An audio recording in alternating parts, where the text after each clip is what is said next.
విజయ్ కుమార్ అండి, మరి చిన్నప్పటి నుంచి డిసిప్లిన్ కలిగినవాడు. విజయ్ కుమార్ అండి అందరికీ తెలిసేటంటే మ్యాన్ ఆఫ్ ప్రిన్సిపల్స్. పద్ధతి మీద ఉంటాడు, ఎక్కువ మాట్లాడు. మరి ఆయన పెళ్లి గురించి అమ్మగారు ఆల్రెడీ చెప్పారు. కాకినాడ వరకు కోటిపల్లి రేవుకెళ్ళి బస్సులో, ట్రైను, బస్సు, అక్కడి నుంచి బోటు, అక్కడి నుంచి మళ్ళీ గూడుబడి రిక్షాలు. అవి అది ఎక్కడ పట్టుకెళ్ళిపోతున్నాడో మాకు తెలియదు. నడిపూడు గ్రామం. చీకట్లో ఎక్కడికి పట్టుకెళ్తున్నారంటే, బాబు మీరేం వరి అవ్వకండి. ఆ చీకట్లో పట్టుకెళ్ళిన తర్వాత అమ్మగారు కింద అలికారని చెప్పారు, చీమల గురించి చెప్పలేదు. చెట్టు అంతా చీమలే. ఆవిడ ఏది పెట్టారో రాత్రి అలా తిన్నామండి. మరి ఇవాళ విజయ్ కుమార్ చూసి నాకు ఎంత ఆనందం అంటేనండి, కష్టపడి ఒక లాయర్ గారి దగ్గర గుమస్తాకు పనిచేసి ఇప్పుడు ఈయనే లాయర్ అయిపోయాడు. మరి బిడ్డలందరూ మంచి ఔన్నత స్థితిలో ఉన్నారు. బిడ్డలకు వివాహం చేశాడు. ఆ తమ్ముడి గురించి చెప్పాల్సింది is a man of discipline. అంతే, ఎక్కువ మాట్లాడు, పద్ధతి మీద ఉంటాడు. మరి నా పేరు ఎస్ విజయ్ కుమార్. నాకు ఇప్పుడు 62 సంవత్సరాలు. మరి నా భార్య ఫాస్ట్ గారు కుమార్తె, పెద్ద కుమార్తె. ఆయన నాన్నగారు గోదావరి డెల్టా మిషన్ జీడిఎం సంఘం అంబాజీపేట సంఘ కాపరి గారు. మరి నాకు తన కుమార్తెని వివాహం చేయడం జరిగింది. నా పెళ్ళికి మరి అన్నయ్య గారు చెప్పారు, వదిలి చెప్పారు.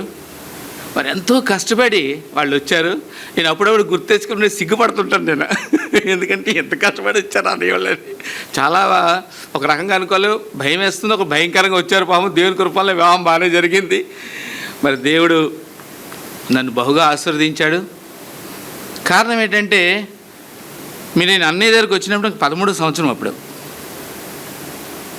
మరి అన్నయ్య వదిన ఒక తల్లిదండ్రులాగా, తల్లిలాగా వదినగా చూసేవారు, తండ్రిలాగా అన్నయ్య ఉండేవారు.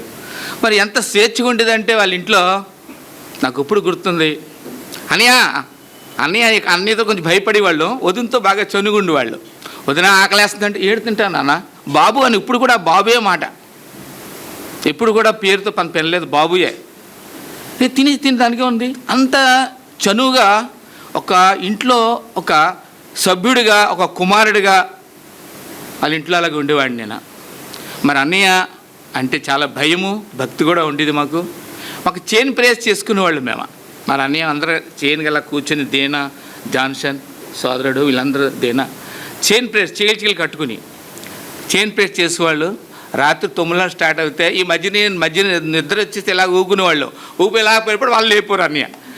అంత ఆ రోజు అన్నయ్య గారు అంత క్రమశిక్షగా మమ్మల్ని పెంచారు.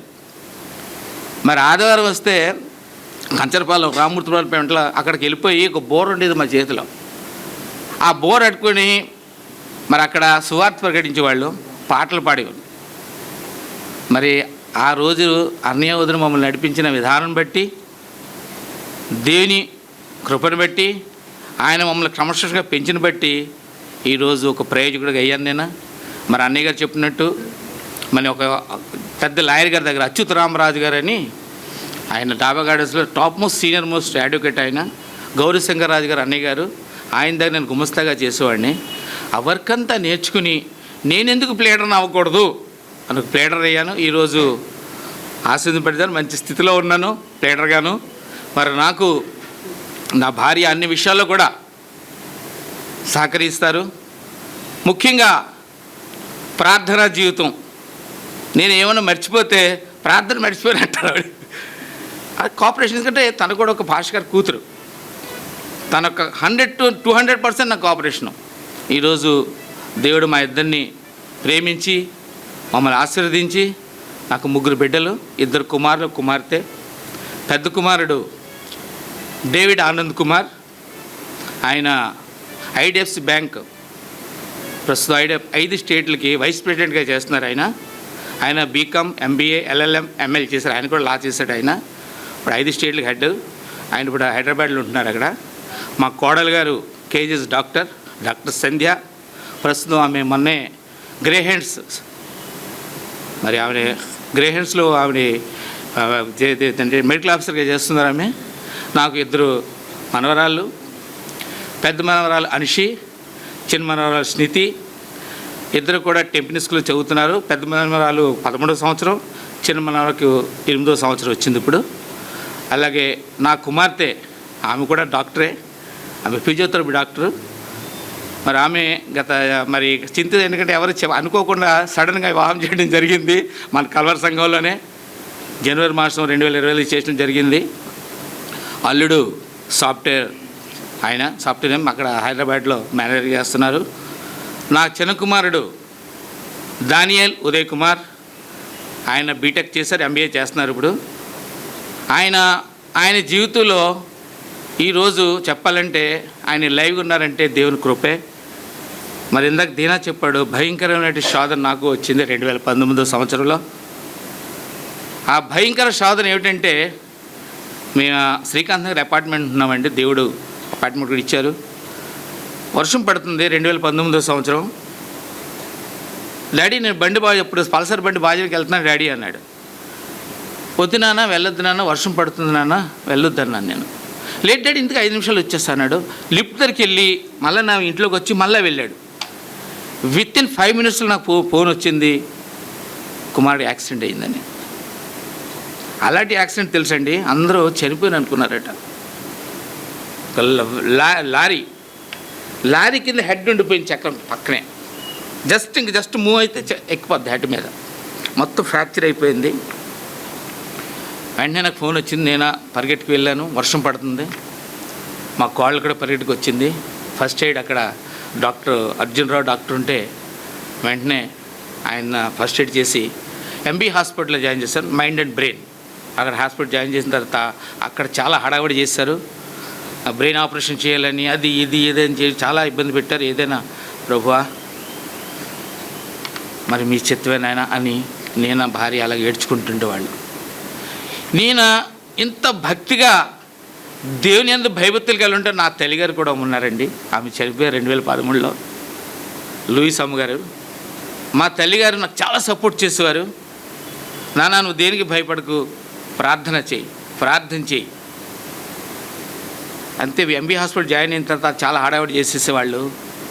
ఇలాగ మా కోడలు డాక్టర్ కాబట్టి తన కేజీహెచ్కి వాళ్ళ మైండ్ అండ్ బ్రెయిన్ వాళ్ళు హెడ్ ఎవరు ఉన్నారో వాళ్ళని చీఫ్లా సంప్రదించడం జరిగిన తర్వాత మొత్తం స్కాన్ చేయడం జరిగింది. అయితే హెడ్కే ఇంజ్యూర్ అవ్వలేదు, ప్రాబ్లం లేదు. అయితే మాత్రం ఎంబీ హాస్పిటల్లో వాళ్ళకి డబ్బు కావాలి, వాళ్ళకి చాలా హడావిడి చేశారు.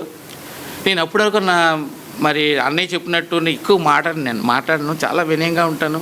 వాడికి తిట్టినా బాధపడను, నవ్వుతాను అంతే. డాక్టర్లు ఏదేదో అంటున్నాడు.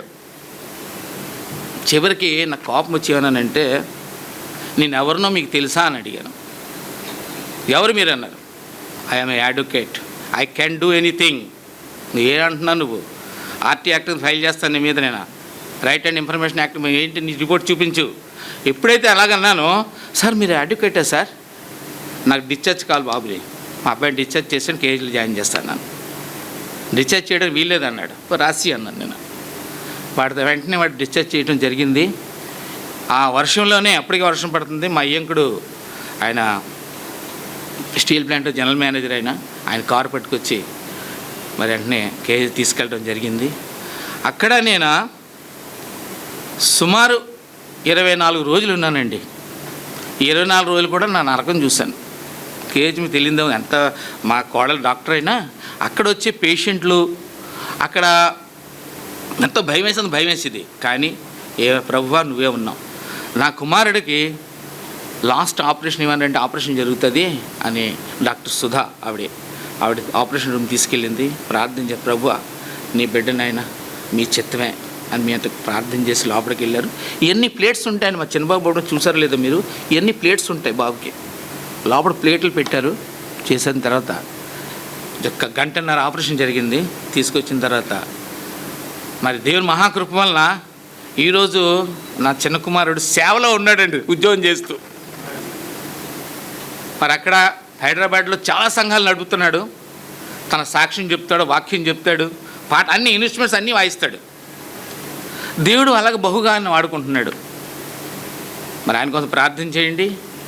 మరి చెప్పాలంటే నాకు కూడా సేవలో ఎందుకు, ఈ అడ్వకేట్ ఎందుకు, ఇవన్నీ ఎందుకు, సేవలో ఉందాం, సేవ చేద్దాం, నాకు చాలా ఇష్టం.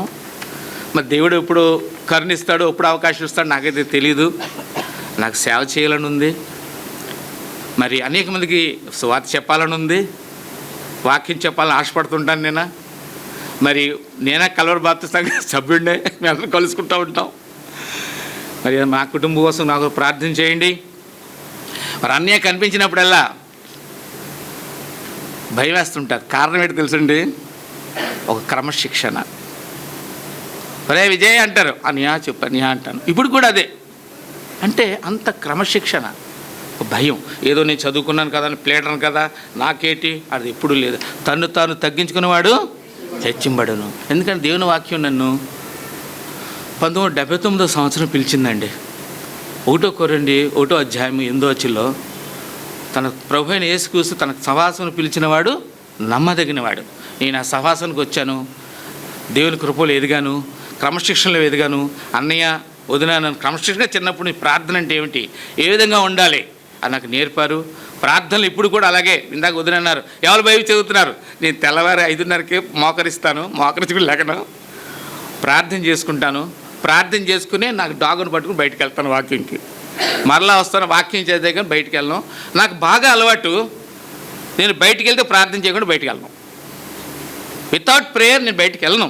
అలాగే మా మనవరాలు కూడా అదే నేర్పుతాను. వాళ్ళు స్కూల్కి వెళ్ళినా ఎక్కడికి వెళ్ళినా ప్రార్థన చేసుకుని వెళ్ళండి. ఆ ప్రార్థన ఈరోజు మమ్మల్ని ఇలాగ ఆశీర్వదించింది, మమ్మల్ని కాపాడుతుంది, మరి మాకు తోడి నీడ ఉంటుంది. మరి నాకు బాబు శ్యాము చిన్నప్పుడు ఎత్తుకునేవాడు బాగాను. ఒకసారి చూసే సాక్ అయిపోయాడు, బాబు నాకన్నా ముసలోడు అయిపోయాడు ఏంటండి. మరి బాబుకి ఎందుకు అలాగ ఇష్టం నాకైతే అర్థం కాలేదు. ఏదైనా కూడా బాబుని బహుగా ఆస్వాదించాడు. మరి కోడలు పిల్లలు కూడా బహుగా ఆశీర్వదింపడ్డారు. ముఖ్యంగా అన్నయ్య అప్పుడు నవ్వుమోకమే, ఇప్పుడు నవ్వుమోకమే. అయితే ఏంటంటే నేను అన్నయ్య దగ్గర ఒకటి ఉందండి, నవ్వుతూ రాకెట్లు వదులుతారు. అన్నయ్య దగ్గర నేర్చుకోవాలి చాలా ఉన్నది. మరి వదిన అన్నారు, మరి ఆ రోజుల్లో అయితే స్తంభాలు ఎక్కిపోయి బ్యాల్ కట్టి అంటించేవాళ్ళు.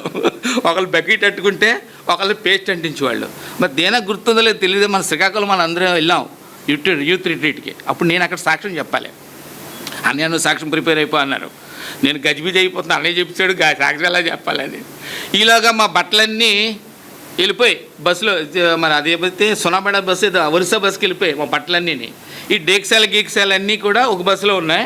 మేము పట్టుకుని శ్రీకాకుళంలో వంట మాదే, మేము ఉండవండి. మేము వంట, మేము సాక్ష్యం చెప్పాలి, అన్నీ నడిపించాలి. అక్కడ నేను సాక్ష్యం చెప్పిన తర్వాత వంటలు రెడీ అయ్యాయి. మాకు ఆ రోజులు అన్నీ మాకు ఏం నేర్పారు తెలుసండి? అక్కడ వచ్చిన వాళ్ళందరూ భోజనం చేస్తే మేమే ఆకులు తీయాలి, మేమే క్లీన్ చేయాలి. వాళ్ళు ఏమనుకున్నారు తెలుసండి? మీటింగ్కి వచ్చిన వాళ్ళందరూ మాకు మస్ అయిపోయింది. అంత బట్టలు లేవు కదా, బట్టలు వెళ్ళిపోయాయి, బస్సులు వెళ్ళిపోయాయి ఒరిస్సా ఎక్కడికో. ఆ బట్టలతో ఉన్నా. వాళ్ళు ఏమన్నారు తెలుసండి? మీ పనోళ్ళ అని అడిగారు అన్నీని. అన్నీ ఏమన్నారంటే ఈ పనోళ్ళు కాదు వీళ్ళు, మా బ్రదర్స్ వీళ్ళు ఇలా జరిగిందని ఆశ్చర్యపోయారు వాళ్ళు. అంటే దేవుడు ఆ విధంగా మమ్మల్ని ఆ రోజు వాడుకున్నాడు. ఈరోజు దేవుడు మమ్మల్ని ఎంతగా విధంగా ఆశీర్వదించాడు. ప్రైజ్ ఇచ్చిన అవకాశం బట్టి వందనాలు చేసి సెలవు తీసుకోండి. Thank you.